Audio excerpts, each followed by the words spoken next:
திருப்பரங்குன்றத்தில ஒரு பாட்டு படிக்கணும் சண்முகா,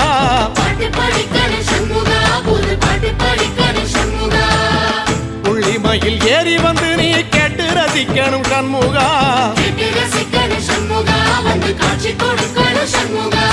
பூபாடமும் பாடுவேன் ஒரு காலோலமும் பாடுவேன், கந்த சஷ்டியும் பாடுவேன் ஓ கந்த புராணமும் பாடுவேன், சின்ன நிலவிலும் சின்ன விளக்கிலும் காட்சி கொடுக்கணும் சண்முகா,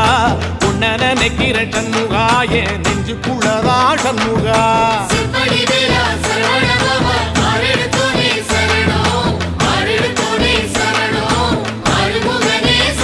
ஆமா மருதமர சத்தியமா